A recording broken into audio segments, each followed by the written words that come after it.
So where I wanted to get to with, the initiation of the group, which I haven't done yet, but I'm quite ready to get going. Perhaps this is a good place to start.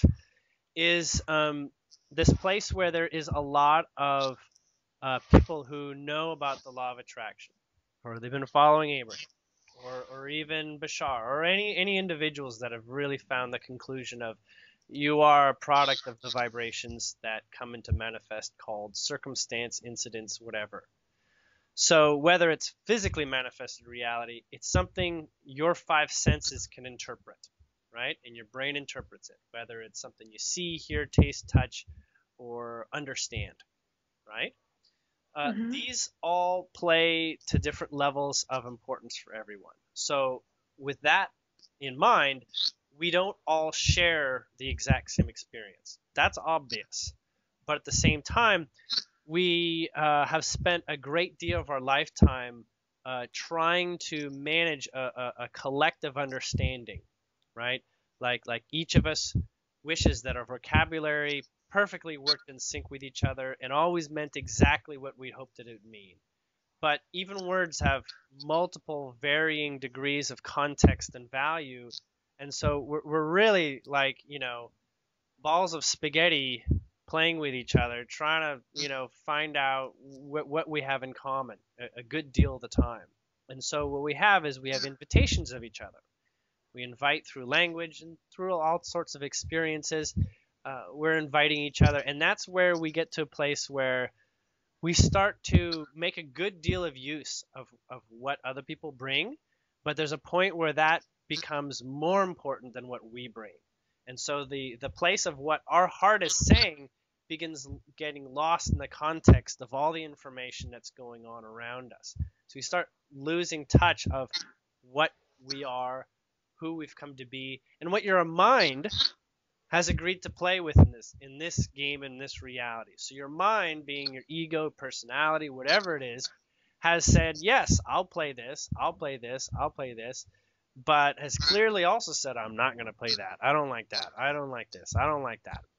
Now, your heart doesn't really put the pressure on the mind to say, you've got to let me out of this box.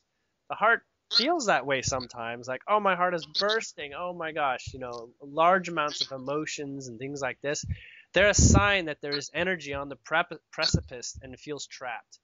And the heart is the source of the energy, but the heart itself and the soul does not know limitation. So it comes from a place where it says, take whatever you can take.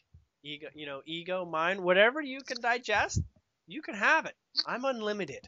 I have nothing but adoration for you going through this journey and bringing more into existence, creation, reality, and discovery. This is all very, very functionally valuable to the soul. We call it, soul development, all this. It's a product of lifetimes. However, lifetimes is also a misnomer because you choose when things are more appropriate. You say, what am I doing in this lifetime? Gosh, this lifetime's must be so much harder than what it might have been, or something, on an alien world, part of the Pleiadians, or whatever, right? But in fact, it's the same level of experiential development. Just in this place, we play with what we call organized vibrations that we identify as density. Vibrations coming together. They line up and they create what we're calling consistency, or in some cases, people call it truth, because they're looking at something and they say, yes, that has two eyes, a nose, and a mouth. That is a face. To me, that is a face. But it could just very well be, you know, just the natural formation of the side of a mountain. It doesn't have to mean that the mountain has a face. So you say, oh yeah, it's made of rock, so it's not a face. It's just, yeah, it happens to look like a face. It doesn't mean the mountain is alive. But another part of you says, but yes, I think mountains are alive. So what is going on here? I'm confused because I feel it is alive. It has a face like a human does, but it doesn't talk. It doesn't act like a normal face. We have lots of information, is what I'm saying. And putting it into context is the mind's job. It's the intellect's job to say, this vibration combined with this is producing something that is something I can work with on a consistent basis. All the mind wants is truth, right? It wants consistency. It wants something you can measure, something you can depend on, because the mind doesn't have the broad ability to just be an awareness of all experience and all potential. The mind is limited potential, but all it wants to do at the same time with limited potential is expand. So the mind always wants to learn more. It's not going to stop learning. It's been learning since the day you were born, and it's putting everything into value. Being a child, learning to walk and putting things in your mouth, all this continues to happen your whole life. You say, well, I'm an adult now. I don't learn how to eat and walk, and I know how to drive a car already. These things are sorted out. But no matter what, you're still trying to understand what is truth, what is even more use for your intellect, because you don't stop thinking. You're always like, let's take this to the next level. Let's take things to a better level of understanding.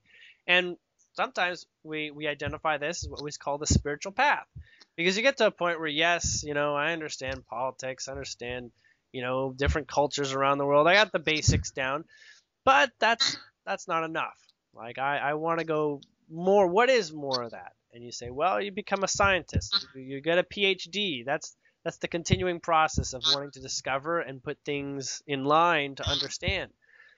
But at this place now, we're identifying, what? Even that's not enough. Even a PhD, even the understanding of science, there's more. There's more to it. I've got to keep going. There's more to just walking. There's jogging. There's running. There's sprinting. There's the Olympics I got to go to one day. So there's this unlimited potential that you think, well, we got a limited potential. We're stuck on this planet. We're stuck with these people. All this. Not so. You're a continual vibration of expansion, whether you want to admit it or not. This is happening. And as much as we want to declare truths and say this is going to be the way it is, like no more. People's hair color does not change spontaneously. You need to use hair dye to do that. And you just say it. You say, well, if people's hair can turn white, why can't they just turn, red or blue? Why not? Okay? All these are in the realms of, well, since I don't know exactly how it happens, I can release and let go and see how it might happen. Maybe it can happen. Why not? I mean, what are all these Japanese cartoons where they're all attracted to colorful hair and things, right? Oh, well, there's some desire for that maybe one day, and people dyeing their hair and they'd like that. Why not? I think it's not that far away. I don't know how it's going to happen, but it's not that far away. Okay, I've said my piece on the setting for what you brought up, and that was discussing the work that Keshe has done. Whether we call it work or not, Keshe has brought forward his presence to discuss that he has developed some technology on his own, and that he was doing it outside the rule books that have been written on physics. His self-declaration is, it's you got to step away from what you get taught, and all the physicists that come up that ask him, they have a tough time with him. So I wanted to relay that first, because any number of engineers and whatnot can go and test them out and ping him on his theories and whatnot, and it turns out it's like a master class in forgetting, actually, with regards to how things ought to work, or how things evidentially have worked, because you're not talking about the source of why they work. It's almost like law of attraction. How do you bring that to a scientist when all they want to do is put the numbers on a chalkboard and discuss it that way, right? Well, you get down to the very basics. E equals mc squared. Oh, okay. Well, how do you use that in every equation that you have? Well, you're going to have to figure out a little bit of how to make that work if you want to do it in the scientific method. But the scientific method is actually a process of observation, not of choosing. Quantum physics is the place where you start to realize that the observer has an effect on the product. So whether Keshe has got something that's working or not, you can actually make it work by your choice. You literally can make an apple float in the air. But Keshe he's going to have a technology that's going to make it a little easier to believe that you're getting close to that possibility. Okay? Now, we talked about, or you mentioned that, you have someone who has had an experience where they've gone to get healing from him and has not worked. Well, in the same way that placebo, you can be healed, placebo can also prevent you from healing. So it comes down to you heal when you're ready, when your vibration is in place. Nothing can heal you for you. Only your staunch belief that something will heal you will get you healed. Now, that's one level of reality. We're putting that aside. We know this, okay? That's clear. But now we get into, okay, it's not you being healed, it's your friend being healed, okay? Now you say, well, is it true that his device can heal people because it didn't work for my friend? I'm looking at an experience, I'm being objective, a little bit scientific about this, and in this case, it did not get healed. Now that is letting you know that fundamentally, if you were to go do it, you'd have the same experience, right? So you say, well, it doesn't heal someone else, it's not going to heal me. That's actually backwards. That's just information to let you know you have a choice. Because right now, on this precipice where we are, we're moving into, we're just going to make you an infinite potential being. So you got to figure it out. Now, what happens when you're an infinite potential being? You have no idea what to do. You have no idea what to rely on because it seems like nothing is cemented. Nothing is that true because it can just change in an instant. If we gave you the power of God and the power of blessings to transform your reality before your very eyes instantaneously, you'd be like, well, did that, 2 days of that, and now is no fun because your mind says there's no consistency here, and I need consistency. Mind says I need consistency. I need truth in the way that the mind defines truth. But truth is nothing but the experience you're having right now. It's the only fundamental truth you can have because the mind, with enough convincing of anything that comes up, can be led to believe anything. So we can say, let's call up your friend that did not get healed, and we find out, oh, this person is now healed. How did that happen? Oh, maybe it didn't work while they were sitting there, but it happened 6 months later. Like the effect is delayed or something. Okay, so maybe it does heal. Or wait, maybe it wasn't Keshe. Maybe she was doing it on her own. Or maybe any number of reasons. In the moment where it starts to matter is in the place where you're educating your mind. Because you're God now. You're aware of it. You're God. You can create anything. Mind says, not going to happen until I see evidence. Because I'm an observer. I need to observe the infinite potential. I need to observe miracles in order for me to feel like I can play with them. It's like, maybe I give you a magic wand, and that magic wand does all sorts of magic that you've always wanted to, and somebody takes the magic wand away and you can't do it anymore. Is that truth? That is truth.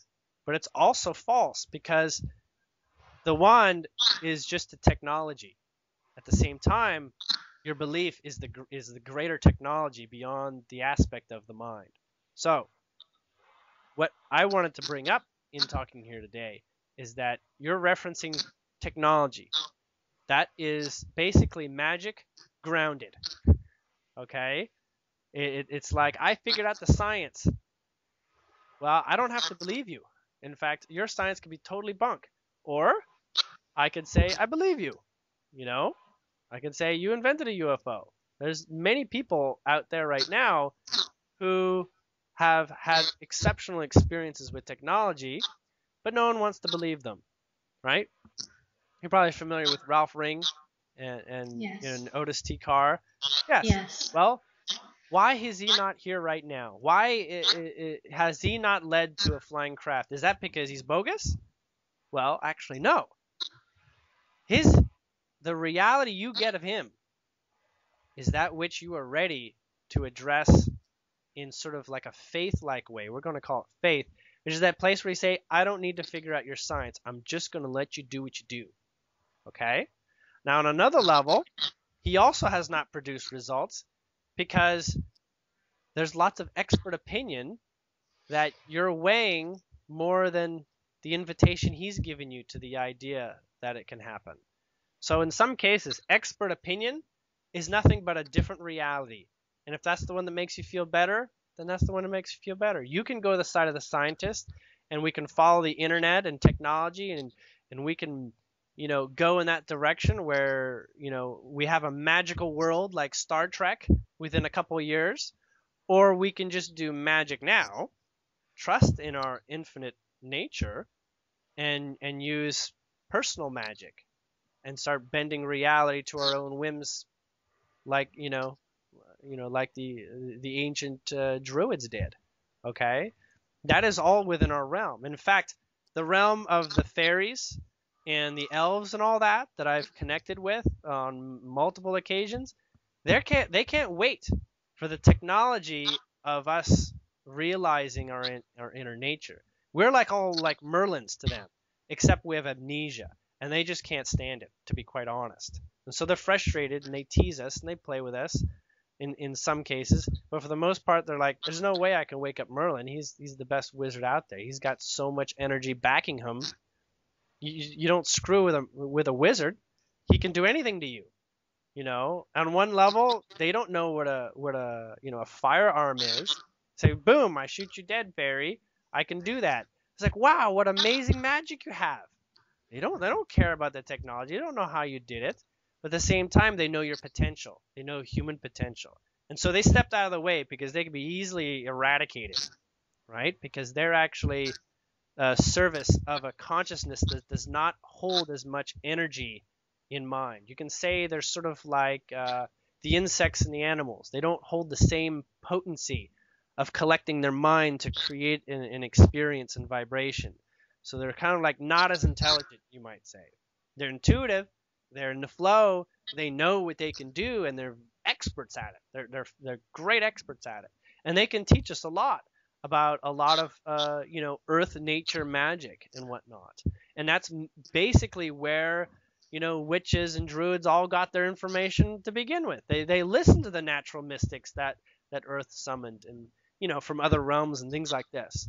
So all of it's going to happen as far as I can see. There's going to be the technological people that are saying, great number of the world, I'm not ready for fairies.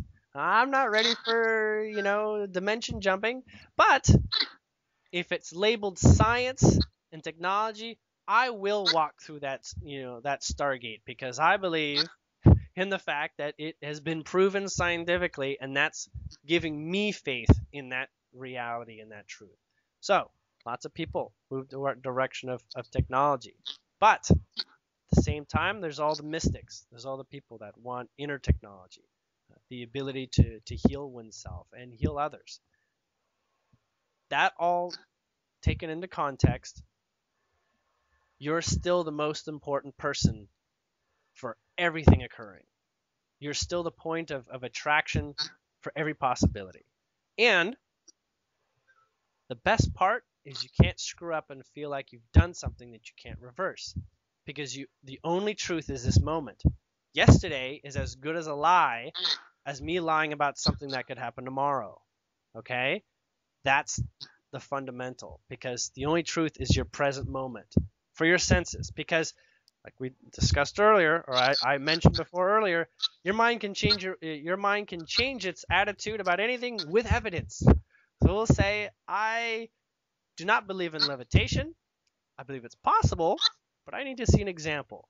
Well, guess what? The only thing in the way of that happening is your mind. So let's just hypnotize our mind into believing in levitation, and tomorrow we'll see levitation. Does that make sense? Yeah. So Keshe's work works. You have your own persistent timeline, your own personal vibration, and you live in a place that is yours. We say there's other people. What about the other people? This person comes out with me a gun. My life is in jeopardy. No, actually, that's not possible, because that is not the truth of your vibration. You're the center of the galaxy, and you bring in what's appropriate for you to become more the center of the galaxy. Every experience is all geared towards you exploding into the potential that you are. Okay, so limitations, disturbances, things that upset you, that's all data. Okay? It's like drama. Why are we attracted to drama? Because that's the natural process of evolution. Okay? Drama does lead to evolution. The only difference is we can decide not to. We can repeat grade 3 in high school or in elementary school as often as we decide to be, a little screwball and, and mess with our teachers and not do our homework. It's up to us. We can decide to do that. And on one level, there's this place where the teacher says, I'm not letting you graduate because you're not demonstrating the maturity, right? That is this world that takes care of us because we have not developed the maturity to own reality ourselves. That is what the Illuminati, Cabal, or whatever are really there for. Now, there's still sticks in the mud. There's still annoying pests that get in the way of lots of things that we want to expand. But literally, if you can manifest an experience that walks by them and says, you've got nothing on me, then they have done their job. They've done their job of being your parent for a time until you awaken to be the child prodigy that you really are. Is that clear? So Yes. as much as there is screwballs going around, they're your prior guardians. They said, this is the world you live in. Just like your parents told you, this is the way it is. You need to get a job. You need to get education. Well, we'll bunk on that. You know you don't really need that. You just need to be able to learn how to focus your mind and not get distracted when you really, really want something. Okay? Because that is going to yield fundamentally more results than ever learning math, science, or world history. Because there's nothing true about them except for right now. Okay? You're a manifesting machine. You're an angel in disguise. You're playing God all the time. But the mind can't understand the immensity of that. It's playing in a limited dimension of perception. Now, when you expand your third eye, right, as so many work towards doing that, that is going to occur when you find the responsibility to say, you know what, this information that I'm getting, I'm not going to ignore it anymore. This is all that I did. If you want to talk about my story, that's all I did. I said my imagination has substance, and it has more substance than I've ever possibly conceived it could be. And I started listening. I started questioning the spontaneity of information coming to my mind and finding it had very concrete context. Very concrete context. When I do sessions, you could look at me as spouting imagination off the top of my head consistently. But the moment that I take too long and start judging it, I start transforming it with my mind space, with my own beliefs. If I am not in the sacred neutral, it's almost like I need to spit it out before I have a chance to screw with it. And that works for me. And a lot of psychic mediumship works that way. There's this place where you can be a medium because you're saying words that are just coming. They're coming off the top of your head, but you don't have time to figure out what's being said, you see. And so when you're in the vibration of that which you're attracting as a medium, you can be a medium for anything. In fact, you're a medium for creativity all the time. You're a medium for other lifetimes within you that want to play. You know, you can be a medium for the scientist you once were. You can be a medium for the artist you once were. You can be a medium for anything that you want to discover that you've used and already have an experience of. Your soul has memories of things it's already done. And all of a sudden, you're extremely skilled at something. You may not put it in reference and say it takes forever to be an artist, but in fact, you know when you have the skills. They call that talent, right? You just got inborn talent. Why do you have inborn talent? DNA? What is DNA? DNA is connection to other lifetimes. It is connection to the light source code that your soul is. So of course, that's what DNA is. It's alive in your DNA. And though it may not be mentioned publicly quite yet, your DNA is always changing. You know why they have trouble with using DNA in evidence for things that are longer than 10 years old? Because it starts to change too much. And when they got so good at looking at DNA, they realized this is like his brother. This is not him. So we can't even use this in court because it's not accurate enough. Because the person's DNA actually changed, including fingerprints. Many people's fingerprints actually changed throughout their life. That's why they have to keep getting you to renew it. Because every 10 years or so, your fingerprints are becoming less and less useful in court. Okay? Now, what is this DNA? What's coming forth? What is this? Is it your mind learning? No, it's actually more your mind allowing. You are a broader being with many, many other souls in concert playing together. People ask me, what is my starseed nation? Right? I'm a starseed. I can feel it. Well, yes, you're becoming more and more a remembrance of the being that you were living in another society. And that's why you feel even more and more out of place. But you're happy in going in that direction because your heart's in it. It indeed is. So what's really going on? Well, actually, your DNA is transforming. You're being guided by the light of the sun and the galactic central moment that we're experiencing right now. And you are allowing this broader you that is a bit alien to the old world to become more persistent. And so your DNA transforms. And I find people like, I'm being told quite literally a percentage of what your DNA is as a Pleiadian or a particular lifetime. Like, you're 12% Pleiadian, and that's 10% more than it was 5 years ago. Like, what happened? Oh, well, you just started remembering from a lifetime as a Pleiadian and began adopting more and more of that truth coming forth because that's the one that feels good right now. A lot of Pleiadian DNA alivening right now because their heart is waking up. There's a lot of Pleiadian DNA in the 60s and 70s, but the persistence did not yield to the degree that we thought it would. Now, let's go back to, again, a little bit about law of attraction and what other people are doing here. What's with all the other people? If they're not really that important to us and we're important, then what's the point? Why we got other people? Well, actually, sometimes they're the best way to identify yourself. They're actually the best mirrors. Now you say it's not a mirror because when I look at it, they look completely different. They look different. Well, actually, the point of a mirror, mind you, why do you even go and look in a mirror, is because, okay, you're trying to work with the mirror to do things with yourself that you couldn't do without. So just identify first that a mirror serves in a couple ways that is unique, okay? It serves to reflect to you certain vibrations. So everybody out there, the ones that are close to you and the ones that are distant from you in your relationship to them, the ones close to you yield a lot of pertinent data about yourself, okay? They may be a full being, but the part that you take issue or enjoy with them, that's the part that's you. They're a full, complete being.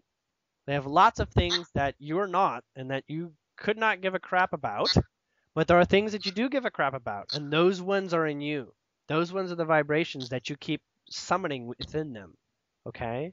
So that is where other people are useful, because now when you know yourself, you can begin addressing things like your shadows. You can begin addressing things like your own limitations as observed through someone else having limitations, right? Their limitations, if they trigger you and make you upset, they're yours. Work on them in you. And guess what? When you work on them in you, they disappear out there. They're no longer invited. Everyone's of service to each other in a way that we're not conscious of. Just about always not conscious of. Okay? We play together, but we play for our own benefit. Right? We go to the playground as children. We're not going there to help the other kids enjoy the playground equipment. We're going there for us. And if we make friends, we make friends. It applies in context. Okay? This idea that you need to love yourself before you can love another. This is the mirror again. This is what it is. Everything is a vibration of you. And the further out that it is in time and distance, the less context it means to your very present. So the most important things to you are going to be in arm's reach. Okay? Most important things. You can see it all. That's why they say take care of your environment. It'll affect you. And if you don't care to take care of your environment, that says something about you. Now, what is taking care of your environment? It's different for everybody. If you go off somebody else's idea of what you should be doing to take care of your environment, then that's just looking at a small part of you. You want the whole picture of you? Sort it out. Feel it out right now. What is even better than what someone else can suggest to me? What I feel inside. what feels right here. Maybe I'm not going to vacuum my house every day. Maybe I'm never going to vacuum my house altogether. Okay? If somebody comes in, a good friend of mine, and says, God, I can't stand walking on your floor. Well, maybe you should be doing some vacuuming. You say, no, no, no, that's your issue. That's your issue.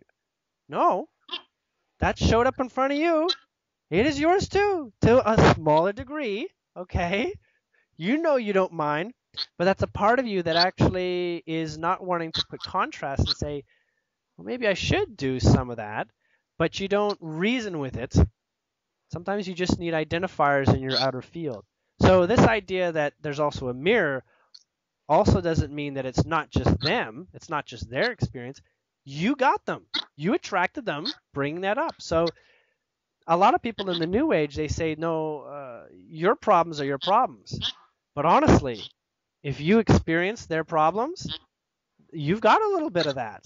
So there's no escaping anything you experience. All experience is valid, whether yours or another person's.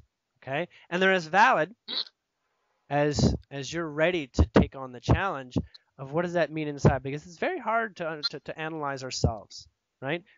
Ourselves are the most complex inside.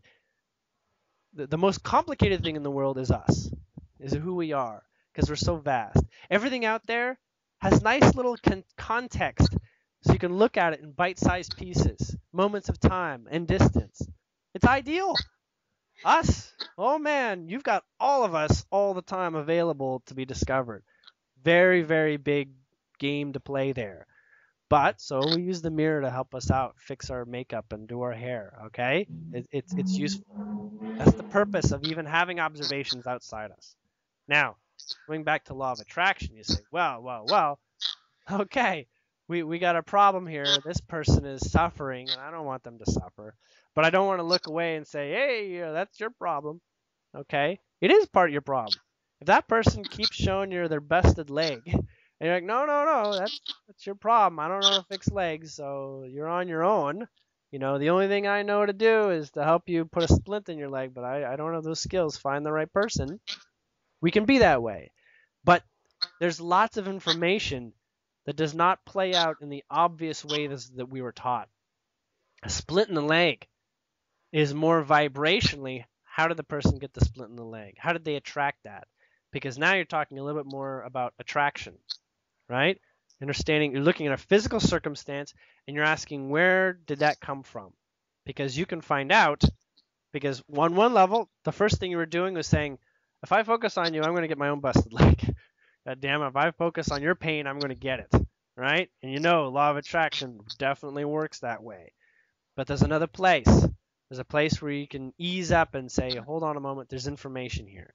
It deserves a little bit of attention. If I am able to keep my calm, my peace, and don't focus on the specific isn't so much, and just sort of pull it back a little bit, can start to look a little bit more of the environment. You're going to look a little bit more about what's going on. Maybe that person busted their leg just so you can understand that you deserve running freedom. You don't deserve to just crawl in life. You deserve to be running. And that energy of the freedom of running is actually what you want. But if you feel like if you can bust your leg every time you push yourself too hard, then you won't do it. So when you absolve this idea that, hey, I never, ever, ever have to ever get a busted leg, even if other people have it, because I am beyond the vibration of ever attracting anything that can bring that to be, all of a sudden you're free to become an Olympic sprinter. Okay? So limitations bring forward your opportunities to learn more about yourself. And the good thing here is that your heart and soul has no time limit. There's no agenda here. You might think, oh my God, things are escalating, they're going fast or whatever. No, they really aren't.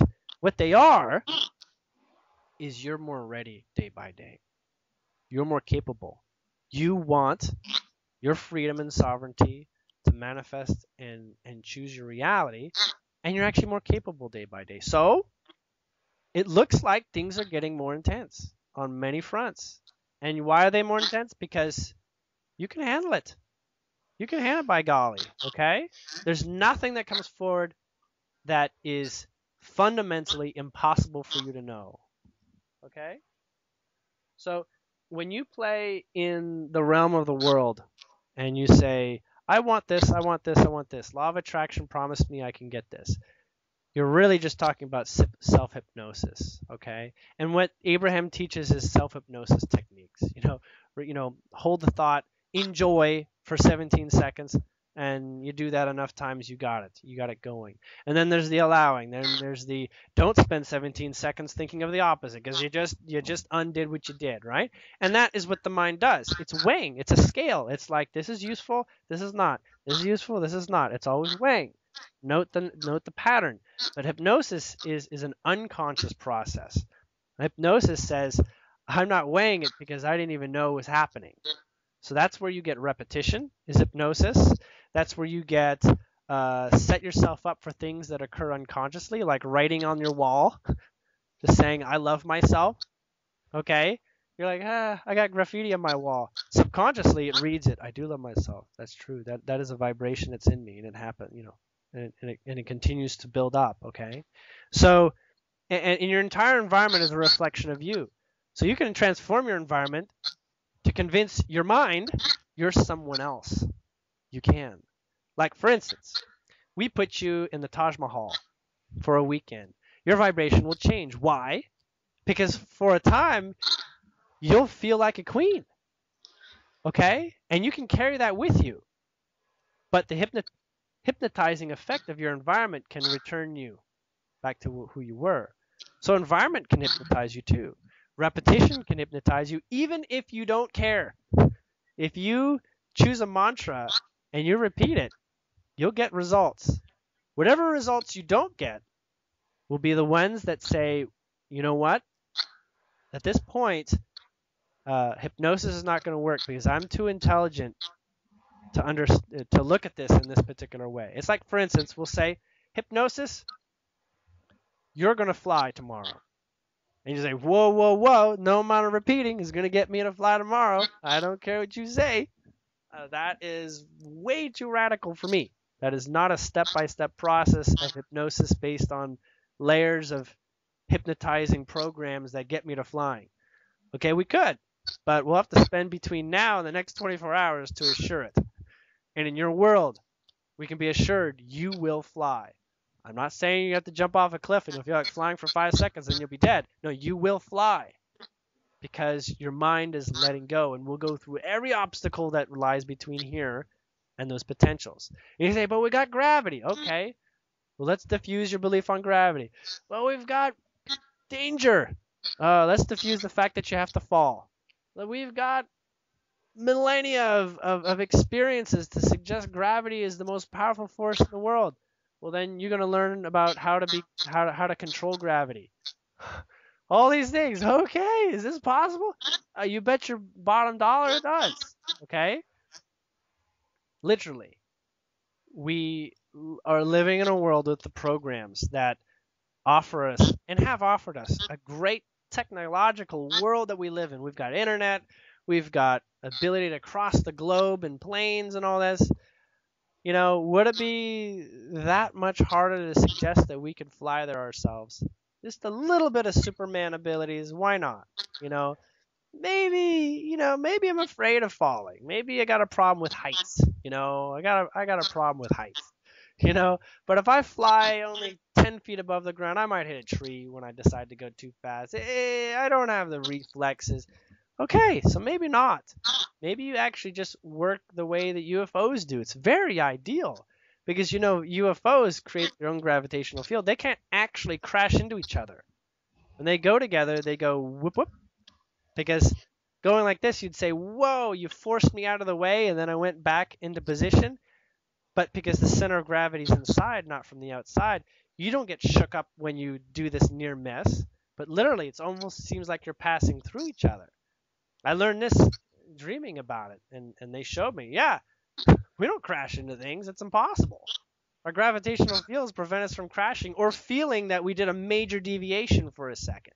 So I was like, oh, shoot, okay, well, I prefer that. I'll go with that design, right? Anyhow, play by play, you're working with your mind to first deprogram.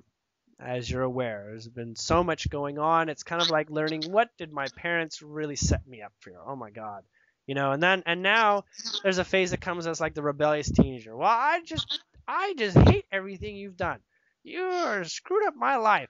I am pissed. And then there's a point where it says, okay, you want to move out of the house? Show that you're responsible. And the only part in being responsible is saying, it's all me. Everything. It's all up to me. It's all up to my ability to hold my state. I recognize I have some crummy patterns that are going to trip me up and maybe send me back to somewhere I feel like I should go crying home. But I can own that and learn from that day by day. And that's what we're going through. And so law of attraction, absolutely. Does it apply to everything? I'm telling you right now, it applies to more than you've taken responsibility to understand. Okay? There's not a single thing out there that pisses you off that's not an important message about yourself. Okay? There's not a single thing out there that you're not loving that you shouldn't be looking for more. Okay? It's really that simple. It's not simple because sometimes something you really love, you say, I love Disney World, but Disney's a terrible corporation. Hold on. Just focus on the part you love, and a new Disney World will appear. A less corrupt one will transform by the demands of your vibration. Now you say, do things really manifest? I say, no, they don't. All existences already exist. You're actually space-time traveling constantly, all the time. Your vibration, when I learned this really quickly when they showed me how to maneuver a ship, a UFO ship. So basically, the ship is highly responsive to you. It's like a bicycle. It's an extension of your body and your mind, right? You just focus on a point. You say, focus down there, and what happens is that the ship actually helps you intensify the field of your vibration. So it's in a shape that intensifies your vibration of focusing there, and it pulls you to there. That's what actually it does. You're pulling yourself by focusing on moments constantly in front of you or around you. You focus on there, and your vibration says, I'm there. So you sort of like imagine yourself being over there, and then you're there. You can actually teleport. It's so useful. You can be like, imagine myself looking at the Eiffel Tower from this angle. I'm there. I didn't even fly. I went so fast, I'm there. That's it. Or you're focusing and it's taking you there, warp speed. It doesn't matter if there's Earth in the way. You're an independent gravitational field. You're an independent vibration. At that point, the Earth is actually not your master and commander. You are. You're in ownership of that. You want to leave the Earth? You need to own yours. The Earth is one of our parents. The Earth says, we'll set you up with a playground, and then you go make your own playground. That's what the Earth is. That's why we call it the mother, right? It provides everything we need, but we still get to be so much more. And that's why some people will love forever what the Earth has provided, and some will go find other Earths and other mothers and other places that they enjoy. And some may decide never to set foot on a planet again. They just want to fly around in spaceships or explore wormholes and whatever it is, okay? This is all in a very short period of time our destiny for each one of us. I'm talking like years, not decades. So everything that I know is based on where I'm standing vibrationally. I can see my future because that's what I'd like. About a year and a half ago, I got a connection with a future self of mine. It was very strange. I thought a strange entity had showed up, and I was like, what is this feeling? Who is this? This is very visceral. This is very, like, I can't ignore this feeling. Somebody's here. And I started asking questions and finding out it was me from the future.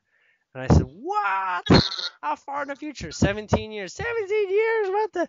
Tell me, what's going on? What's going on? What's happening? It's like, well, I'll tell you a couple things. But I can only tell you things that you already know. Like, you already identify in that in your heart. So I'm only going to speak. The only way that you're going to get to the timeline where I'm coming back from to speak to you is if you're following what your soul has mapped out, things that you want to experience. And it's called the heart timeline. It's basically considered the most efficient path of self-discovery, right? And this is where you'll be, and there's lots of physical things that you can count on to occur along that way. And I say this is seeing the future. It's like, it sure is. But you know what? You can ask as many questions as you like, any little detail. We can keep going deeper and deeper and deeper. But you may not understand what I'm telling you.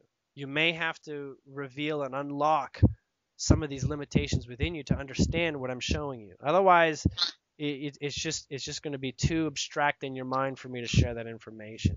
So what happened? I got a visit from myself. I developed extreme confidence and trust in every moment and exploration of every moment. And it just, life was a lot better in context for me.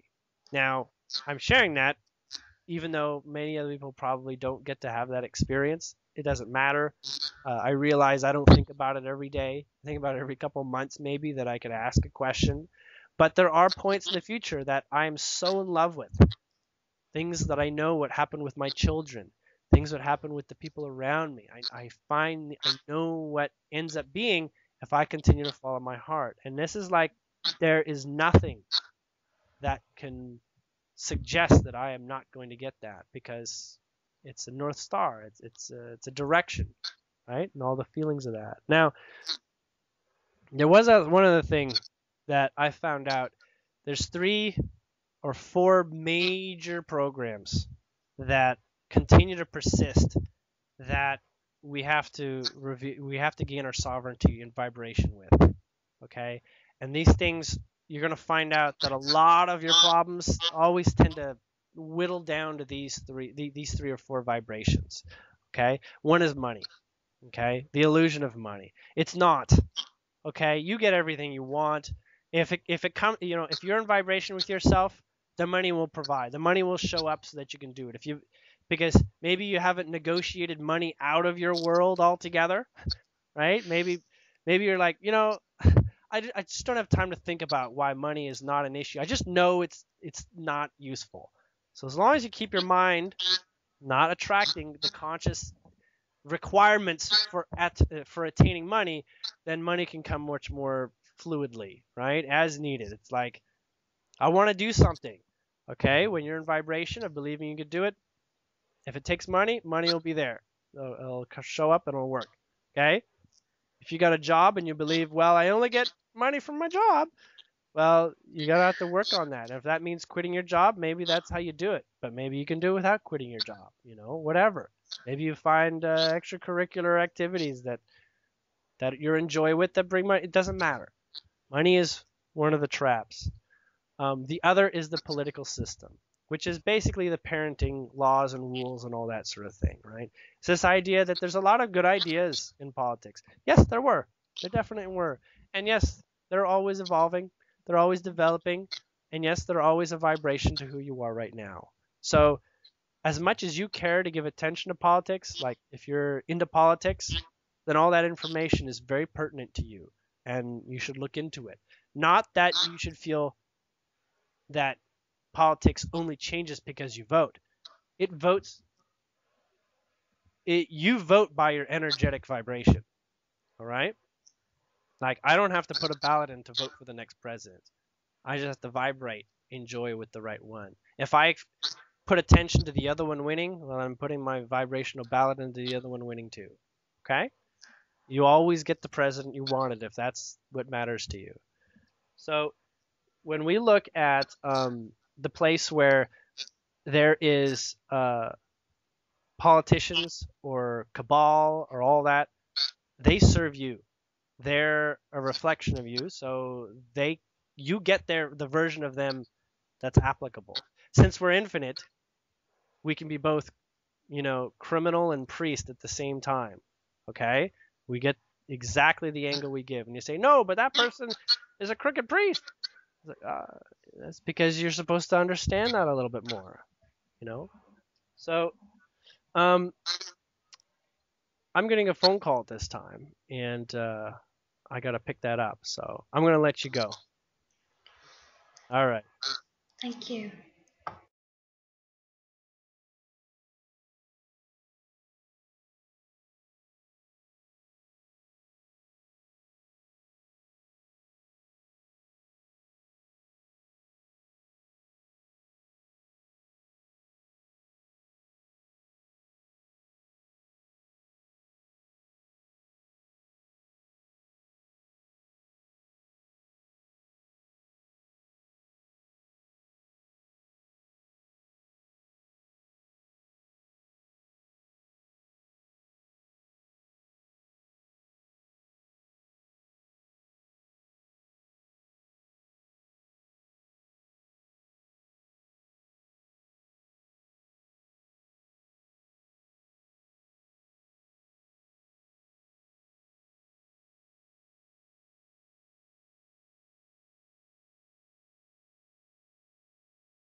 So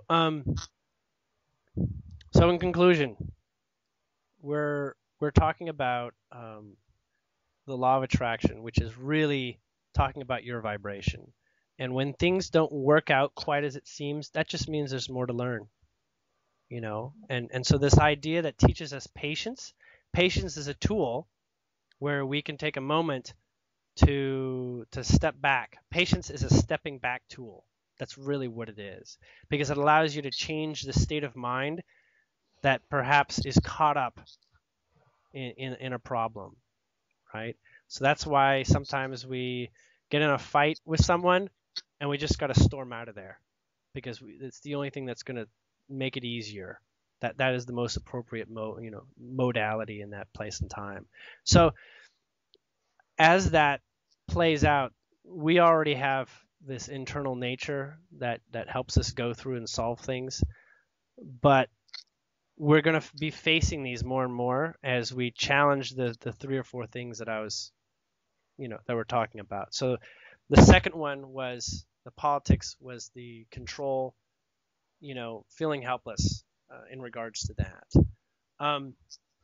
The third one is our health, actually, because in health, it's very close to us. And so when we're having trouble with our body, we feel fundamentally disempowered, and everything begins to reflect that on the outside, right? And so it comes down to a degree of choice. One is you say, I want to get better. Two is, do I deserve to get better, right?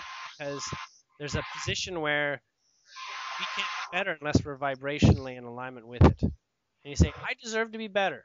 That's important. The next thing to take note of is that we have a place where, hold on just a moment. I'm getting a lot of feedback from your microphone because of much microphone spiking. It's my computer overheating. Oh, is it? Yeah. Well, the point being is that health is one of those things that everybody's working on at some degree or another, at some much greater degrees, as we know. And the fourth thing that actually plays out, uh, it's not everybody's going through it, but actually they feel that time is a limit. That I only have so much time here on Earth, right? Or I need to leave a legacy. I need to leave markers in time. Like I have a mission and it's timely, things like this. But in fact, you can't fight with time. It's one of the things that just feels very disempowering when people start approaching that idea, because time is actually always working at the very best way that it can for you. And this is where I found out as well that you actually don't die. You actually have a Groundhog Day moment. You say, yeah, okay, life review, I saw that went down. Put me back in. They say, wait, you want to go back in? You can't remember we had this little chat. Okay, put me back in, but change this. That way I don't walk into the sidewalk and get run over by that bus. All right, we'll do that. Go back in. You do that, and you don't get run over by the bus, but you get hit by a car instead. You're like, what? Wait a second. I said, let's not get hit by the bus. Well, clearly you were supposed to get hit by a bus or a car. You're going to get hit. So we'll send you a little bit further back so you can figure out in step-by-step process the vibrations that lead you to attracting getting hit by something. Okay, all right, send me back to a point where I can handle that. So time doesn't exist. There's only this moment in present truth. There is infinite time in front of you, like a tree branches, and there's infinite past, like the tree roots, right? You're the trunk.